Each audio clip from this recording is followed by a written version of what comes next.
Акыркы коңгуроодо бүтүрүүчүлөр 15 предметтик мугалимдерге 3 гүл, 7 гүлдү класс жетекчисине жана директоруна беришти.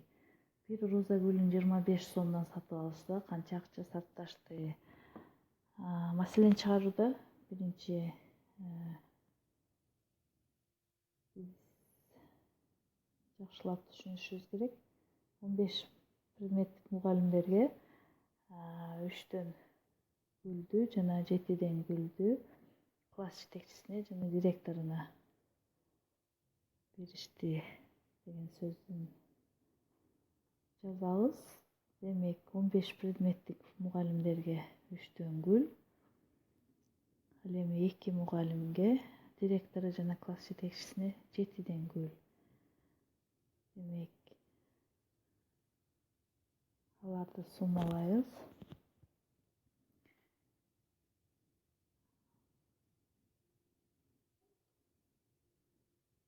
Андан ар бир розанын баасы 25 сомдон болсо, анда канча акча сарпташкандыгын сураган. Демек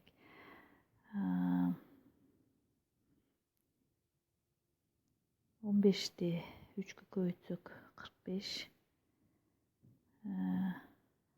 3 көбөйтүлгөн 15, бири жогорку разрядка, 3 көбөйтүлгөн 1, 3, 1 менен 4. Демек 15 көбөйтүлгөн 3 45, кошулган 2 көбөйтүлгөн 7 14. Демек 25 сомго көбөйтөбүз ар бирин. Андан 45-ти 14-кө кошсок 9, 4 кошулган 5, 1 кошулган 4, 5, 59. Демек 25-ке көбөйтөбүз. Андан келип чыгат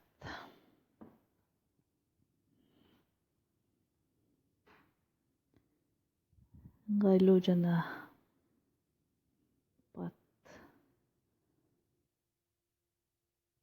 көбөйтүүнүн жолу менен 25-ти 59-га көбөйтөбүз. Демек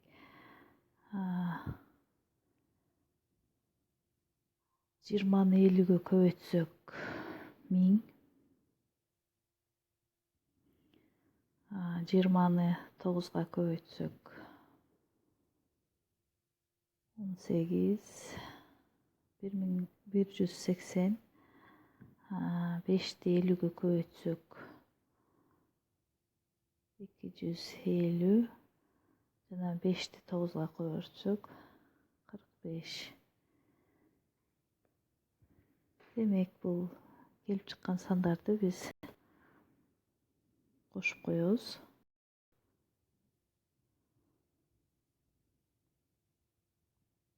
250,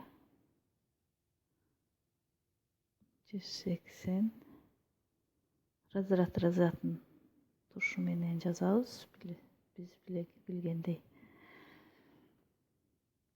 Демек биринчи разряддагы сандар 000, акыркы санда 5, демек 5. Экинчи разрядда, ондуктар разрядында 5 кошулган 8, 13 кошулган 4, 7. Бирди жогорку разрядка беребиз.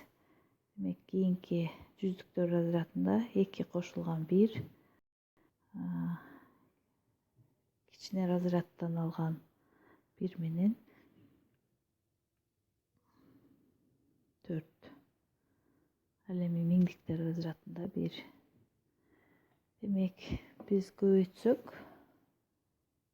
59 менен 25-ти 1475 деген санды алдык. Демек жообубуз 1475 сом сарпташкан бүтүрүүчүлөр.